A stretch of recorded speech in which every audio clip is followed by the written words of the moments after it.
মুসা বলে একজন নবীর উপরে এসেছে, কিতাবটি 40 দিন ধরে মুসা নবীর উপরে। কিতাবটির নাম হলো তাওরাত। 1000 পারা বা খণ্ড বিশিষ্ট। রমজান মাসের 6 তারিখে একটা। কত হলো? 101। 102 নম্বর কিতাবের নাম শুনুন, জবুর বলে একটা কিতাব, দাউদ নবীর উপরে এসেছে। 150 পারা বা খণ্ড, 150 পারা বা খণ্ড। রমজান মাসের 8 তারিখে। 102 নম্বর কিতাব। 103 নম্বর কিতাবের নাম কি? ইনজিল। ঈসা নবীর উপরে এসেছে। 27 পারা। কত কত কত? 27 পারা বিশিষ্ট ঈসা নবীর উপরে এসেছে রমজান মাসের 18 তারিখে। কত হলো? 103। 104 নম্বর কিতাবের নাম আমার হাতেই আছে। কিতাবটির নাম হলো কোরআনুল মাজিদ। হযরত মুহাম্মদ সাল্লাল্লাহু আলাইহি সাল্লামের উপরে 30 পারা বা খণ্ড বিশিষ্ট। 610 খ্রিস্টাব্দে 1 ফেব্রুয়ারি সোমবার। কত বললাম? 610 খ্রিস্টাব্দে 1 ফেব্রুয়ারি সোমবার। আজ বাড়ি যাবেন। আজকে তারিখটা কত আছে হুজুর? আজ তারিখটা কত? ও 26শে জানুয়ারি। আমিও স্কুলে পতাকা তুলেছি, খেয়াল নেই। যাই হোক, মানে মাইন্ডেড অন্যদিকে হয়ে গেছিল। চলুন, তো বাড়িতে গিয়ে আজকে লিখবেন 26/1/2026। বারটা লিখবেন সোমবার, আর নিচেই লিখবেন 1-2-610 সোমবার। মাইনাস প্লাস করবেন, কতদিন আগে কোরআন নাজিল হয়েছে পেয়ে যাবেন। এ কোরআন রমজান মাসে। কোরআনের পরিচয়টা একটু দিই। কোরআন আল্লাহর তরফ থেকে জিবরাইলের মাধ্যমে হযরত মুহাম্মদ সাল্লাল্লাহু আলাইহি ওয়াসাল্লামের উপরে আরবের মক্কা নগরীর নিকটবর্তী একটি গুয়াটির নাম হলো হেরা। হেরা নামক গুয়াতে 610 খ্রিস্টাব্দে 1 ফেব্রুয়ারি সোমবার কোরআনের প্রথম আয়াত নাজিল হলো, ইকরা রিড, পড়ো পড়ো পড়ো। এই কোরআনের ভিতরে কি আছে? 30টা পারা, 540টা রুকু, 114টা সূরা, 14 থেকে 15 খানা সাজদা, 7টা মানজিল, 8 থেকে 12 খানা সাকতা, 6666টা আয়াত। কেউ বলেছেন 6236টা আয়াত, 3,23,215টা অক্ষর। এ কোরআন 22 বছর 9 মাস 14 দিন, কম বেশি 23 বছর ধরে কোন ঘটনাকে কেন্দ্র করে, কোন ব্যক্তিকে কেন্দ্র করে, কোন বস্তুকে কেন্দ্র করে, কোন জায়গাকে কেন্দ্র করে কোরআনের আয়াতগুলো নাজিল হয়েছে। 6000 আয়াত নাজিল হয়েছে, 12,000 জায়গায় নাজিল হয়েছে। কত জায়গায়? কটা জায়গার নাম জানেন? ওই সূরার প্রথমে মাক্কি আর মাদানিয়া লেখা আছে, ওটাই মনে করেছে। 12,000 জায়গায় নাজিল হয়েছে। আমি 2-4টে নাজিলের আয়াতে বলবো, বাপ হাতে টাইম আছে কি তো জানি না। চলো এবার আসছি। 104টা কিতাবের পরিচয় দিলাম বাবা। এবার আসছি যিনি পৃথিবীতে পাঠিয়েছেন, তিনি আমাদের সৃষ্টিকর্তা। আল্লাহর পরিচয়টা কি? আল্লাহর পরিচয় হলো 4টে। কটা কটা কটা? প্লিজ অ্যাটেনশন এদিকে। আল্লাহর পরিচয় হলো 4টে। কি কি? 1 নাম্বার, আল্লাহ নিজেই বললেন, কুল, নবী তুমি বলো, হু আল্লাহু আহাদ, সে আল্লাহ হলেন একক। 2 নাম্বার, আল্লাহুস সামাদ, আল্লাহ হলেন অমুখপেক্ষী। আল্লাহ কারোর মুখপেক্ষী নন, সারা পৃথিবী তার মুখপেক্ষী। 3 নাম্বার, লাম ইয়ালিদ ওয়া লাম ইউলাদ, আল্লাহ কাউকে জন্ম দেয়নি, আল্লাহ কেউ জন্ম দেয়নি। 4 নাম্বার, ওয়া লাম ইয়াকুল্লাহু কুফুয়ান আহাদ, আল্লাহর সমকক্ষ কেউই নেই। এই হলো আল্লাহর 4টে পরিচয়। এবার আসছি, এই যে সূরাটি আমি পড়লাম, এই সূরাটি আপনাদের অনেকের মুখস্থ নেই। আর ভাই বলুন না, একটু কথা বলুন না, আছে তো? আমি আবার পড়লাম কি করতে? 4টে কারণ। 1 নাম্বার, এই সূরাটি যে আল্লাহর পরিচয় সেটা জানিয়ে দিলাম। নাম্বার 2, এই সূরাটি আরবি ভাষায় বাংলায় ট্রান্সলেট করে বলে দিলাম। নাম্বার 3, এই সূরাটির মধ্যে 4টে ধর্ম বেরিয়েছে, মুশরিক, ইহুদি, ইসলাম আর খ্রিস্টান। বাড়ি থেকে ভাববেন। 4 নাম্বার পয়েন্ট, আল্লাহর নবী বলেছেন, কোন ব্যক্তি যদি কুল হুয়াল্লাহ সূরা 3 বার পাঠ করে, কবার কুল হুয়াল্লাহ সূরা যদি 3 বার কোন ব্যক্তি পাঠ করে, ওই ব্যক্তির আমলনামায় 1 খতম কোরআন শরীফ পড়ার সওয়াব আল্লাহ লিখে দেবে। আল্লাহ রাসূল একদিন ফজরের নামাজ পড়ে দাঁড়িয়ে আছেন। একজন সাহাবী এসে বলছেন, ইয়া রাসূলুল্লাহ, আমি কোরআনকে অত্যন্ত ভালোবাসি। আল্লাহর নবী বললেন, আলহামদুলিল্লাহ, তার কোরআনের ভিতর থেকে একটা সূরাকে আমি খুব ভালোবাসি এবং প্রতিদিন না পড়ে ঘুমাই না। নবীজি বললেন, সূরাটির নাম কি? রাসূলুল্লাহর সাহাবী বললেন, সূরাটির নাম হলো কুল হুয়াল্লাহ সূরা। আল্লাহ রাসূল বললেন, ও আমার সাহাবী, এই কুল হুয়াল্লাহ সূরা আমল করার কারণে আল্লাহ রাব্বুল আলামিন নাজাতের ওসিলা করে দেবে। কোথায় আছেন আপনি? এই কুল হু আল্লাহ সূরার আলোচনা এত ব্যাপক আলোচনা, ওদিকে গেলাম না। চলুন এরপরে আসছি, আল্লাহ আমাদের সৃষ্টি করেছেন। আল্লাহ বলছেন তো দেহের মধ্যে 4টে জিনিস দিয়েছি গুরুত্বপূর্ণ। মুরব্বীদের বলছি, বাবাজিরা হাতে ধরে বলে যাচ্ছি, বাড়িতে গিয়ে দেহের মধ্যে 4টে জিনিসকে যত্ন করবেন। আজকে 4টের একটা খারাপ হলে কি হিন্দু কি মুসলিম মারা যাবেন। 1 নাম্বার ব্রেন। ব্রেন আল্লাহ বলে তোর ব্রেন দিয়েছি, ভালো চিন্তা কর, লোকের গোঁজা মারিসনি, লোকের গোঁজা মারা চিন্তা করিসনি, ভালো চিন্তা কর। আমরা ভালো চিন্তা করিনি, খারাপ চিন্তাতেই ব্যস্ত। 2 number heart, 3 number liver, 4 number kidney. Allah বলে 2টো কিডনি দিয়েছি, একটা যদি খারাপ হয়ে যায় আর একটা দিয়ে কাজ চালিয়ে দিবি, আর দুটোই যদি খারাপ হয়ে যায় বাঁচার আশা ছেড়ে দিবি। এরপরে আল্লাহ বলছেন তো দেহের মধ্যে আমি 9টা ছিদ্র দিয়েছি। আমাদের দেহের মধ্যে মোট 9টা ছিদ্র আছে। 9টা ছিদ্র কি কি ভালো করে দেখে নিন। 2 চোখ, 2 নাক, 2 কান, একটা গাল, সামনে পেছনে, এই 9টা ছিদ্র। এই 9টা ছিদ্রের যে কোনো একটা ছিদ্রের মাধ্যমে আল্লাহ পাক ফেরেশতার দ্বারাই আত্মা বের করে নেয়। বাড়িতে গিয়ে দেখবেন কত লোক মারা গেছে আপনাদের গ্রামে, কি হিন্দু কি মুসলিম, লোকটা মারা গেছে, গিয়ে দেখবেন লোকটা মরে গেছে, পেশাব ফিরে ফেলেছে। বুঝে নেবেন আত্মাটা আল্লাহ ওর পেশাবের রাস্তা দিয়ে বের করেছে। লোকটা মরে গেছে, পায়খানা ফিরে ফেলেছে, বুঝে নেবেন আল্লাহ আত্মাটা ওর পায়খানা রাস্তা দিয়ে বের করেছে। লোকটা মরে গেছে, চোখটা চেয়ে আছে। লোকটা মরে গেছে, গালটা হাঁ করে আছে। লোকটা মরে গেছে, ঘাটটা বেঁকে আছে, হাতটা খিঁচে আছে। আবার দেখবেন লোকটা মরে গেছে, দেখলে মনে হবে লোকটা ঘুমিয়ে আছে। কিভাবে মরতে চান? ঈমান নিয়ে যদি কবরে যেতে চান, দয়া করে কোরআন হাদিস ইজমা কিয়াসের কিছু কথা শুনে প্র্যাকটিক্যাল করে আমল করে বাড়ি যান। ইসলামে 2টো জিনিস আছে, একটার নাম থিওরি, একটার নাম প্র্যাকটিক্যাল। ইসলামে থিওরিটার নাম হলো কোরআন, আর প্র্যাকটিক্যালটার নাম হলো মুহাম্মদ সাল্লাল্লাহু আলাইহি ওয়াসাল্লাম। আচ্ছা বাপেরা, আমরা এখন যদি অজানা কোনো দেশে যেতে চাই, অজানা দেশে যেতে গেলে, সেই দেশে চলতে গেলে, ফিরতে গেলে, ঘুরতে গেলে 2টো জিনিস লাগবে। সেই দেশের একটা গাইড বুক লাগবে, আর সেই দেশের একটা গাইডার লাগবে। ঠিক না বেঠিক? আল্লাহ বলছেন 14 নম্বর পারা 14 নম্বর পৃষ্ঠা 12 নম্বর লাইন, সূরার নাম সূরা নাহালের মধ্যে আল্লাহ বললেন, আল্লাহু আখরাজাকুম মিন বুতুনি উম্মাহাতিকুম লা তা'লামুনা শাইয়া ওয়া জাআলা লাকুমুস সামআ ওয়াল আবসারা ওয়াল আফইদা লাআল্লাকুম তাশকুরুন। আল্লাহ পাক বলছেন আমি তোদেরকে তোদের মায়ের পেটের ভিতর থেকে বের করেছি। লা তা'লামুনা শাইয়া, পৃথিবীর কোনো ভাষাই তুই জানতে কিনা। ওয়া জাআলা লাকুমুস সামআ, শোনার জন্য কান দান করেছি। ওয়াল আবসারা, দেখার জন্য চোখ দান করেছি। ওয়াল আফইদা, বোঝার জন্য হৃদয় দান করেছি। কেন? আমার শুকরিয়া আদায় করবি। ছোট্ট একটা উদাহরণ দিচ্ছি। আল্লাহ বলছেন বান্দা একবার লক্ষ্য করে দেখ, মায়ের পেটের ভিতরে আমরা ছিলাম 10 মাস 10 দিন। এ পরিবেশ আমরা জানতাম না। পৃথিবীর মুখ যেদিন দেখলাম, আল্লাহ বলছে শোন, এই পৃথিবীর পরিবেশে চলার জন্য পৃথিবীতে 2টো জিনিস দিয়ে পাঠিয়েছি। একটা গাইড বুক দিয়েছি, একটা গাইডার দিয়েছি। গাইড বুকটার নাম হলো দি হলি কোরআন, আর গাইডারটার নাম হলো মুহাম্মদ সাল্লাল্লাহু আলাইহি সাল্লাম। আমরা গাইড বুকটাকেও ফলো করিনি, আর গাইডারটাকেও ফলো করিনি। এই গাইড বুক আর গাইডারটা ছেড়ে দিয়ে তৃতীয় কোনো ব্যক্তির অনুসরণ করতে চলেছি, তো আমরা তো বিপদে পড়বই। আল্লাহর নবী বলেই গিয়েছিলেন, তারাকতু ফীকুম আমরাইনি লাম তাদিল্লু মা তামাসসাকতুম বিহিমা কিতাবাল্লাহি ওয়া সুন্নাত রাসূলিহি। আমি মুহাম্মদ সাল্লাল্লাহু আলাইহি ওয়াসাল্লাম তোদের ছেড়ে চলে যাচ্ছি। যাবার সময় 2টো জিনিস রেখে গেলাম, এক হলো কোরআন, আর 2 হলো আমার সুন্নাহ হাদিসগুলো। কথাকার সমর্থনকে হাদিস বলে। এই 2টো জিনিস যতদিন তোরা আঁকড়ে ধরবি, ততদিন তোরা পথভ্রষ্ট হবি না। আমরা 2টোকেই ছেড়ে দিয়েছি বাপ। এজন্য অনুরোধ করে বলে যাচ্ছি, কোরআনের ছায়াতলে আসুন, হাদিসের ছায়াতলে আসুন। সামান্য একটু টেকনিক্যাল, সামান্য একটু সমস্যার জন্য কত বিশাল বড় ক্ষতি হয়ে যায় আপনি ভাবতে পারবেন না। মনে রাখবেন, মাইকের সামনে এসে কিছু বলে দেবার নাম বক্তা নয় বাপ। 3টে জিনিস কোনোদিন ব্যাকে আসে না। 1 নাম্বার, ধনুক থেকে তীরটা বের হয়ে গেলে ওই তীরটা আর কোনোদিন ব্যাকে আসে না।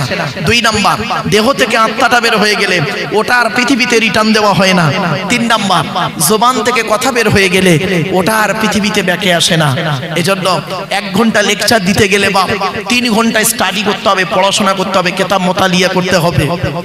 মনে রাখবেন, সব জায়গাতেই যদি পরিশ্রম করলে সফলতা আসতো, তাহলে বনের রাজা গাধাই হতো। ঠিক না বেটি? সব জায়গায় যদি পরিশ্রম করলে সফলতা আসতো, বনের রাজা গাধাই হতো।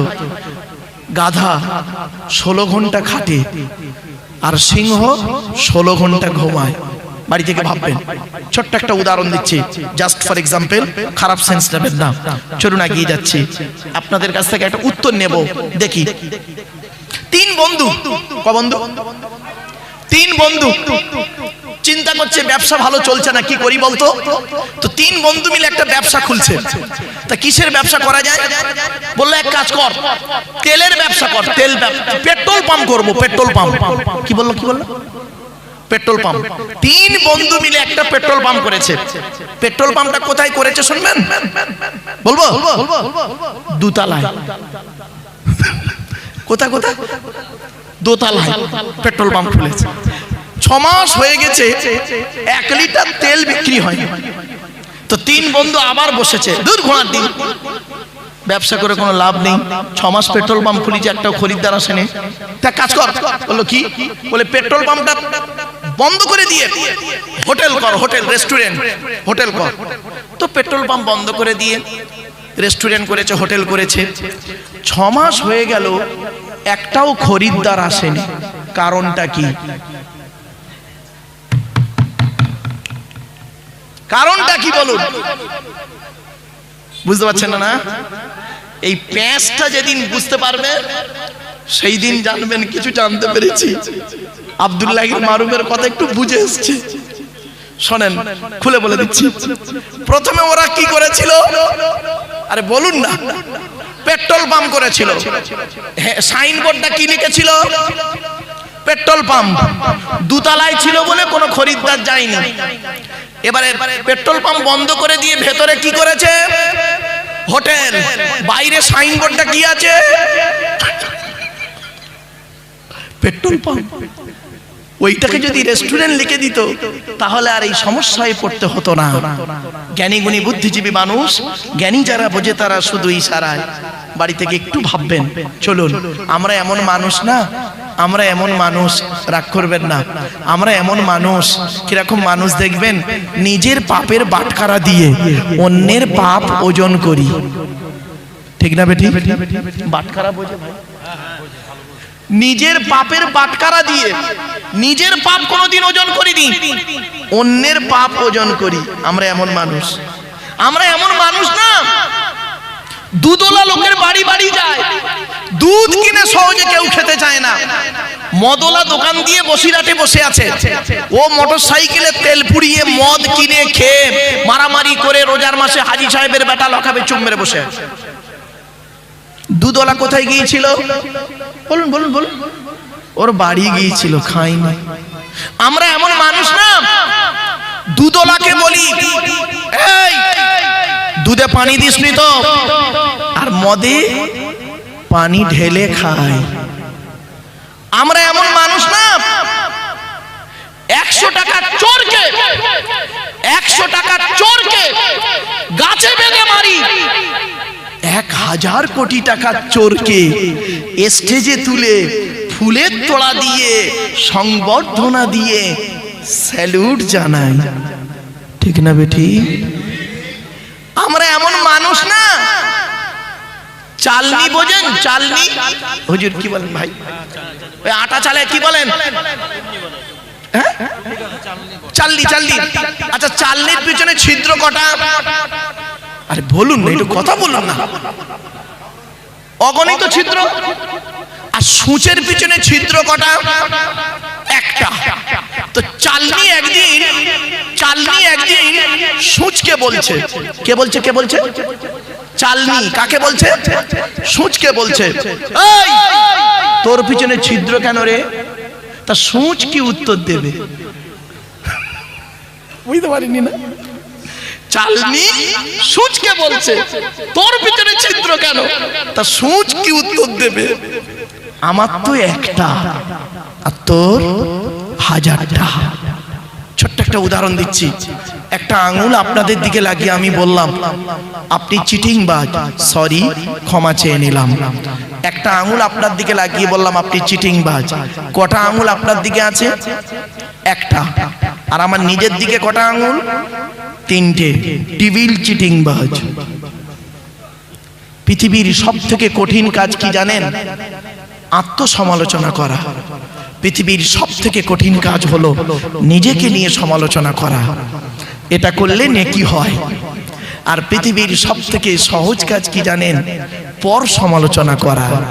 এটা করলে গোনাহ হয়। বাড়িতে গিয়ে একটু ভাববেন। চলো, এরপরে আল্লাহ বলছে, বান্দা শোন, এই পৃথিবীতে তোকে এই সচেতন করার জন্য বহু আয়াত আছে। এদের এই যে ঘটনাগুলো বললাম না, এর পেছনে একটা একটা করে আয়াত যদি আমি টানি, কল্পনা করতে পারবেন না। ইয়া আইয়ুহাল্লাযীনা আমানু ইজতানিবু কাসীরাম মিনাজ যন্নি ইন্না বা'দা যন্নি ইসমুন ওয়া লা তাজাসসু ওয়া লা ইয়াগতাব বা'দুকুম বা'দা আইয়ুহিব্বু আহাদুকুম আন ইয়াকুলা লাহমা আখীহি মাইতান ফাকারিতুমু ইয়া আইয়ুহাল্লাযীনা আমানু ইন জাআকুম ফাসিকুম বিনাবাইন ফাতাবায়ানু আন তুসিবু কওমান বিজাহালা ফাতুসবিকু আলা মা ফাআলতুম নাদিমিন। আরো অনেক আয়াত আছে, হাদিসও আছে, ওদিকে গেলাম না। চলো, জাস্ট আল্লাহ সম্পর্কে আপনাদের একটু ধারণা দিয়ে দিলাম। অসুবিধা হচ্ছে আপনাদের? একবার উচ্চ আওয়াজে দরুদ শরীফ আল্লাহুম্মা দিচ্ছি। এই কাগজ আছে, হ্যান্ডবিল আছে আপনাদের? হ্যান্ডবিল লিফলেট আছে কেন? লিফলেট হ্যান্ডবিল কি গাছা গাছা হাদিয়া হিফজুল কোরআন এই অত বড় বলতে পারবো না, সংক্ষেপে। আপনারা এসেছেন মাদ্রাসা জলসায়, তাই তো?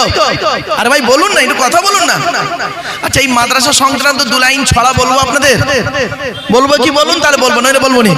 বলবো? একবার তাকবীর দা, নারায়ে তাকবীর, নারায়ে তাকবীর। গাছা আজিজিয়া মাদ্রাসা, নারায়ে তাকবীর।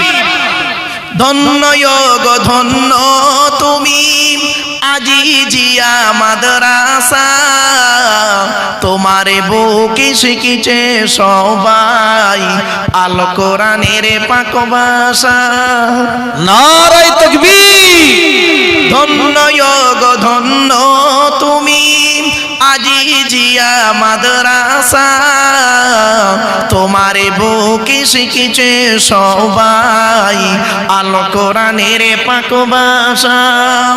ছোট ছোট ছেলে মেয়ে বুকে কিতাব লইয়া সাজ সকালে আসছে তারা, তোমায় তারা জানিয়া।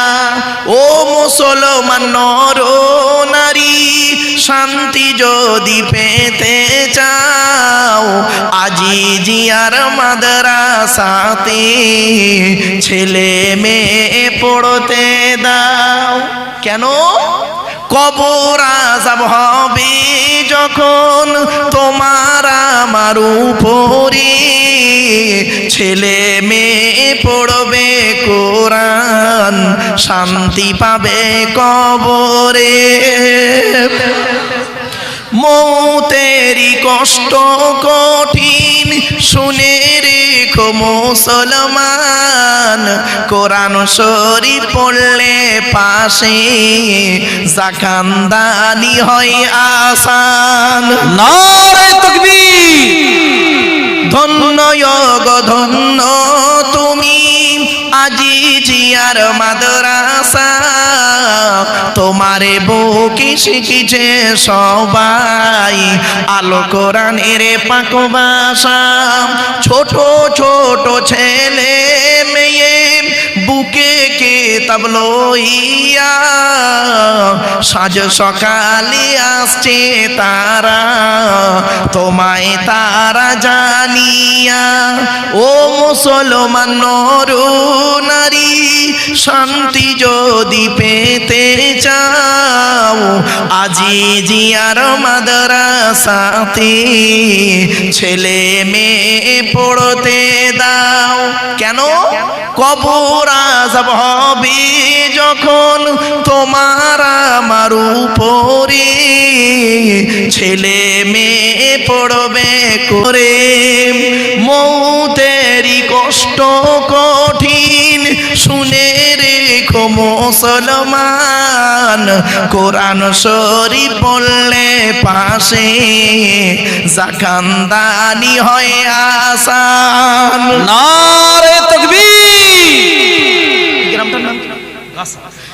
গাছা গ্রামের বাসিন্দারা জানাই তোমাদের সালাম, তোমাদেরই অর্থ দানে তৈরি যেই প্রতিষ্ঠান। ঠিক না ঠিক? গাছা গ্রামের বাসিন্দারা জানাই তোমাদের সালাম, তোমাদেরই অর্থ দানি তৈরি যেই প্রতিষ্ঠান। ব্যবসায়ীদের জানাই আরো হাজার হাজার আসসালাম, চাষবাসে চাকুরি ব্যবসায় করেন খোদা লাভবান। ব্যবসায়ীদের জানাই আরো হাজার হাজার আসসালাম, চাষবাসে চাকুরি ব্যবসায় করেন খোদা লাভবান। অবশেষে জানাই আমি শোনো যত শ্রোতাগণ, আজি জিয়ার ফুলের বাগান করোনা যে বিরান। অবশেষে জানাই আমি শোনো যত শ্রোতাগণ, গাছা গ্রামের ফুলের বাগান করোনা যে বিরান। ধন্য গো ধন্য তুমি আজি জিয়ার মাদ্রাসা, তোমারে বুকে শিখিছে সবাই আল কোরআনের পাক ভাষা। সুবহানাল্লাহ সুবহানাল্লাহ। অসুবিধা হলো বাবা? একবার দরুদ শরীফ আল্লাহুম্মা, জোরে জোরে। ভাই কতক্ষণ আছে? আচ্ছা ঠিক আছে।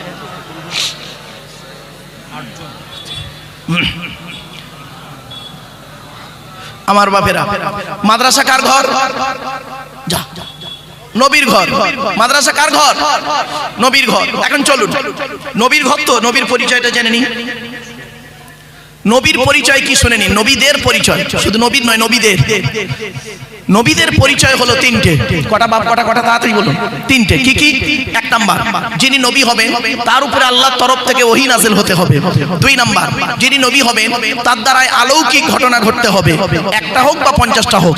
পৃথিবীতে যত নবী এসেছেন প্রত্যেক নবীর মাধ্যমে আল্লাহ পাক 1 থেকে 50টার ভিতরে মুজিজা দিয়েছেন। আমার নবী বিশ্ব নবী কুল কায়নাতের রাসূল রাহমাতুল লিল আলামিন মুহাম্মদ সাল্লাল্লাহু আলাইহি সাল্লামের মাধ্যমে আল্লাহ পাক পৃথিবীতে 1000-এরও বেশি মুজিজা দিয়েছেন। কি ভাবছেন? এর মধ্যে 1000 মুজিজা কটা জানেন আপনি? হাতে সময় থাকলে একটা বলবো ইনশাআল্লাহ। মৌমাছির ঘটনা খালি একটু মাথায় রেখে দেবেন, যদি আমি ভুলে যাই মনে করিয়ে দেবেন। এরপরে আসছে যিনি নবী হবেন তার চরিত্র উত্তম হতে হবে। এই তিনটে শর্ত থাকতে হবে নবী হতে গেলে। তো আসুন, আমরা যে নবীর উম্মত তার নাম হলো মুহাম্মদ সাল্লাল্লাহু আলাইহি ওয়াসাল্লাম, তাই তো নাকি? আচ্ছা, মুহাম্মদ সাল্লাল্লাহু আলাইহি ওয়াসাল্লাম যে আমরা তার উম্মত, এখন তার পরিচয়টা আপনারা জেনে নিন। চলো, মুহাম্মদ সাল্লাল্লাহু আলাইহি ওয়াসাল্লাম তিনি কোন বংশে জন্মগ্রহণ করেছেন? কুরাইশ বংশে। কার নাম? কুরাইশ। চলুন আমি বলে দিচ্ছি, তবে সুবহানাল্লাহটা একটু দয়া করে জোরে বলতে হবে, পারবেন তো? হ্যাঁ চলুন। কোন বংশ বললেন?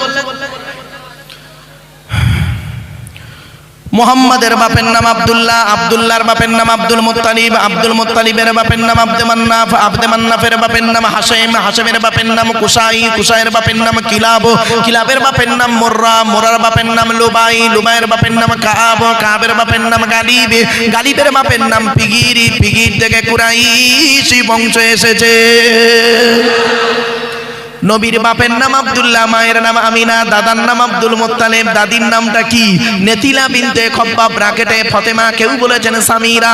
নবীর নানার নাম হলো আব্দুল ওয়াহাব জুহুরি, নবীর নানির নাম হলো বারিনা বা বাররা, নবীর দুধমার নাম হলো হালিমা, নবীর দুধ বাপের নাম হলো হারেস, নবীর দুধ ভাইয়ের নাম আব্দুল্লাহ, নবীর বাপের নাম আব্দুল্লাহ, নবীর দুধ ভাইয়ের নাম আব্দুল্লাহ, দুটো জনে এক করে ফেলবেন না। নবীর জন্ম 570 খ্রিস্টাব্দে, ইংরেজি কি মাস ছিল? 29শে আগস্ট। আল্লাহ নবীর জন্ম হলো 570 খ্রিস্টাব্দের 29শে আগস্ট, আর নবীর আকিকা হয়েছিল 5ই সেপ্টেম্বর। কত কত কত? 570 খ্রিস্টাব্দের সেপ্টেম্বর মাসের 5 তারিখে নবীর আকিকা হয়েছিল। শুনে নিন, 570 খ্রিস্টাব্দের 29 আগস্ট আরবি মাস ছিল রবিউল আউয়াল মাস, 12 তারিখ মতান্তরী 9 তারিখ সোমবার শবে সাদেকে সময় আরবের মক্কা নগরী কুরাইশ বংশে নবীর জন্ম। নবীর বাপেরা হলো 10 ভাই, নবীর মায়েরা হলো 19 বোন। নবীর 9টা চাচা, কটা নবীর 9টা চাচা, 18টা খালা, 6টা ফুপু, 7টা ছেলে মেয়ে। বাপেরা আপনি নবী নবী করে করেন, আইলাম মোহাম্মদ সাল্লাল্লাহু আলাইহি ওয়াসাল্লাম বলেন, কিন্তু মোহাম্মদ সাল্লাল্লাহু আলাইহি ওয়াসাল্লামের বায়োডাটাটাই আপনি জানলেন না। চলুন, নবীর কটা চাচা জোরে বলুন। 9টা চাচার নাম কি? বড় চাচার নাম হারেস, কি বললাম? হারেস, জুবায়ের, মুকাইয়িম, ফাইদা, জাইদা, আবু লাহাব, হামজা, আব্বাস, আবু তালেব। নবীর বাপ হলো আব্দুল্লাহ। কই আবু জাহালের নাম তো এখানে নেই। এই রে, তাহলে আবু জাহাল নবীর চাচা নয়। আমার বাপেরা ভুল বুঝবেন না আমাকে, বাস্তব কথাটাই বললাম। হয়তো শুনতে আপনাদের কেমন লাগবে, বাজারে কিছু আরবি বাক্য বাজারে হাদিস বলে চালানো হয়। আরবি বাক্য হাদিস নয়, কিন্তু বাজারে হাদিস বলে চালানো হয়। একটা বলবো আর বলবো কি বলুন? এই দেখেন, অনেক সময় আমরা শুনে থাকি আল্লাহর নবী বলেছেন as-salatu মিরাজুল মুমিনিন। নবী নাকি বলেছেন নামাজ আমার মেরাজ শরীফ। এটা কোনো হাদিসই নয়, এটা হাদিস নয়। as-salatu মিরাজুল মুমিনিন এটা হাদিস নয় বাবা। বিজ্ঞ হাদিস বিশারদ যারা আছে তাদেরকে জিজ্ঞাসা করবেন, হুজুর এই হাদিসটা কি হাদিস? as-salatu মিরাজুল মুমিনিন। কিন্তু আমরা হাদিস বলে চালাই, সুবহানাল্লাহ, তেজ বেড়ে যায়। এজন্য বাবা আগেতেই বলেছিলাম, কথাটা মনে পড়ছে? প্রথমেই কথাই বলেছিলাম, আর উইথড্র মানে রিভাইজ করলাম না। চলো এবার আসছি 9টার নবীর 7টা ছেলে মেয়ে। কটা 7টা ছেলে মেয়ে, 3টে পুত্র সন্তান, 4টে কন্যা সন্তান। 3টে পুত্র সন্তানের নাম কি? বড় ছেলেটার নাম হলো কাসেম, কি বললাম? কাসেম। পরের ছেলেটার নাম হলো তাহের বা তৈয়েব, ছোট ছেলেটার নাম হলো ইব্রাহিম। এই 3টে পুত্র সন্তান বাল্যকারী আল্লাহ দেখে নেয়। নবীর সব থেকে যে সন্তানটি বেশি দিন বেঁচে ছিলেন, 17 মাস 14 দিন। কত 17 মাস 14 দিন, এগুলো মাথায় রাখবেন। চলো এরপরে আসছি নবীর 4টে কন্যা সন্তান। বড় মেয়েটার নাম জাইনাব, রুকাইয়া, উম্মে কুলসুম। ছোট মেয়েটার নাম হলো ফাতেমা, যার সঙ্গে নবীজি হযরত আলীর বিবাহ দিয়েছিলেন। হযরত আলী রাদিয়াল্লাহু তাআলা আনহুকে জামাই করতে গেলেন কেন? অনেক গুণ আল্লাহ আলীর মধ্যে দিয়েছিলেন। প্রত্যেক সাহাবীর মধ্যে আল্লাহ পাক অনেক গুণ দান করেছেন। এই জন্য বলি বাপেরা, সাহাবীদের সম্পর্কে কোনোদিন বাজে মন্তব্য করবেন না। আল্লাহ নবী নিজেই বলেছেন, আসহাবিকান নুজুম বিআইয়িহিম ইক্তিদাইতুম ইহতিদাইতুম। আমার প্রত্যেকটা সাহাবী নক্ষত্রের ন্যায়, তোমরা যাকে অনুসরণ করবে তার মাধ্যমে দুনিয়াতে শান্তি সম্মান পাবে, আখিরাতে জান্নাত পেয়ে যাবে। এজন্য খবরদার, সাহাবীদের সম্পর্কে কোনোদিন বাজে মন্তব্য করবেন না। চলুন এগিয়ে যাচ্ছি। কোন ছেলেকে জামাই করবেন এখান থেকে শিক্ষা নিয়ে নিন। কমসে কম যে ছেলের মধ্যে 2টো গুণ পাবেন, ওই ছেলেকে জামাই করবেন। খালি একলা বাপের একটা ছেলে দেখে ছুটবেন না, সব একলা বাপের একটা ছেলে সমান নয়। কোন ছেলেকে জামাই করবেন? যে ছেলের মধ্যে কমসে কম 2টো গুণ পাবেন। আর কোন মেয়েকে বৌমা করবেন? খালি সাদা চামড়া দেখে ছুটবেন না, সব সাদা চামড়ার মেয়ে ভালো নয়। বাংলায় একটা কথা আছে জানবেন, নদীর জল ঘোলা ভালো, জাতের মেয়ে কালো ভালো। কি বললাম? নদীর জল ঘোলা ভালো, জাতের মেয়ে কালো ভালো। কোন মেয়েকে বউ? মেয়ে ছেলেরা আছে ভাই, আমার মা বোনরা আছে, আপনাদের সম্পর্কে 2-1টা কথা বলবো, রাগ করবেন না। চলুন, কোন মেয়েকে বৌমা করবেন? যাই তাই মেয়েকে বৌমা করবেন না। এই কোরআন জানিয়ে দিয়েছে যে মেয়ের মধ্যে কমসে কম 6টা গুণ পাবেন। কটা 6টা। চলুন আগে ছেলেদেরটা বলে দিই। ছেলেদের কটা গুণ বলেছি? দুটো। কি কি? এক নাম্বার ছেলেটি সৎ ছেলে কিনা খবর নেবেন। সৎ কাকে বলে বক্তব্য শুরুতেই ব্যাখ্যা করে দিয়েছি, আর নয়। দুই নাম্বার ছেলেটি কর্মী কিনা খবর নেবেন। কর্মী ভাষাটা বোঝেন? পরিশ্রমী। বাপের হোটেলে খায় এমন ছেলেকে জামাই করবেন না। এবার কোন মেয়েকে বৌমা করবেন, এই কোরআনের দলিল, আমার কথা নয়। মেয়েদের কটা গুণ বলেছি? 6টা। চলুন। মুসলিমাতিন, মুমিনাতিন, কানিতাতিন, তাইবাতিন, আবিদাতিন, সাইহাতিন, সাঙ্গিবাতিন ওয়া আবকারা। 28 নম্বর পারার 19 নম্বর বিষয় 11 নম্বর লাইন, সূরার নাম সূরা তাহরিমের 5 নম্বর আয়াত। 1 নম্বর মেয়েটি মুসলমান কিনা খবর নেবেন। 2 নম্বর মেয়েটি বিশ্বাসী মেয়ে কিনা খবর নেবেন। 3 নম্বর হলো কানিতাতিন, আনুগত্যশীলা মেয়ে কিনা খবর নেবেন।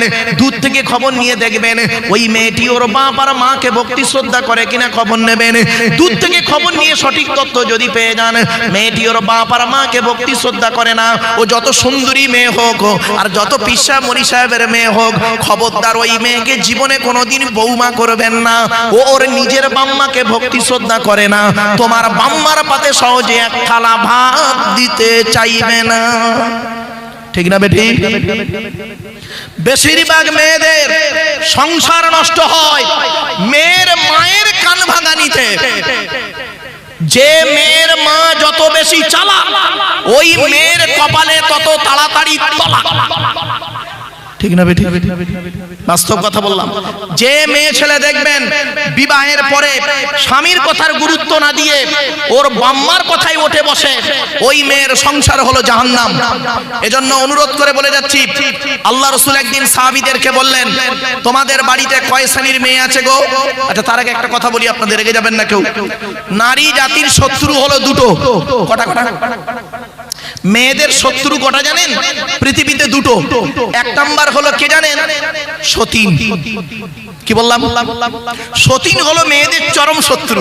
কিরকম শত্রু একটু দেখবেন। মা বোনেদের বুদ্ধি দেখুন। মা বোনেরা ক্ষমা চাচ্ছি, রেগে যাবেন না আমার উপরে, বাস্তবটাই বলছি। মেয়েদের বুদ্ধি একটু দেখুন। স্বামী মরে যায় যা, স্বামী মরে যায় যা, সতীন তো বিধবা হলো, ও নিজে যে বিধবা হয়ে গেছে ওর খেয়াল নেই। আবার মা বোনেদের আরেকটা শত্রুর নাম শুনুন, ননদ। কি বললাম? ননদ। ননদ হলো মেয়েদের চরম শত্রু। এজন্য অনুরোধ করে ভাইদেরকে বলে যাচ্ছি, নিজের বোনকে যখন ছোলা, চিনি, জামা কাপড়, টাকা পয়সা দেবেন, বউকে না জাইনে দেওয়াটাই হলো উত্তম। আর অনেকে আছে বউ পাগলা বিবির গোলাম, বোনকে একটা শাড়ি দিচ্ছে বউকে জানিয়ে, জানো শোনা এইটা বোনকে দিচ্ছি, ওর কলজো ফেটে যাবে।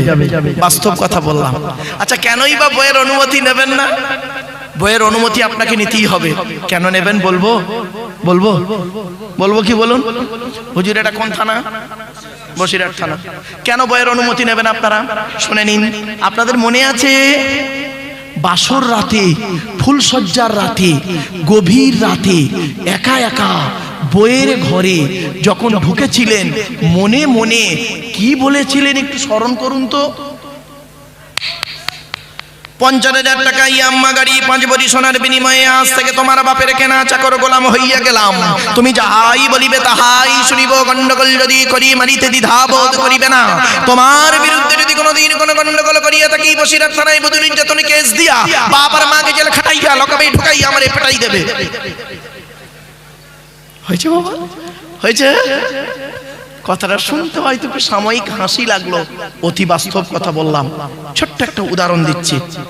আল্লাহর নবী একদিন বসে আছেন মসজিদে নববীতে। Please attention. আল্লাহর নবী মসজিদে নববীতে বসে আছেন একদিন। ডান দিকে আবু বকর সিদ্দিক রাদিয়াল্লাহু তাআলা আনহু বসে আছেন। আচ্ছা, আবু বকর সিদ্দিক রাদিয়াল্লাহু তাআলা আনহু নবীজির কে হন? শ্বশুর। কে হন? শ্বশুর। আচ্ছা, কে বড়?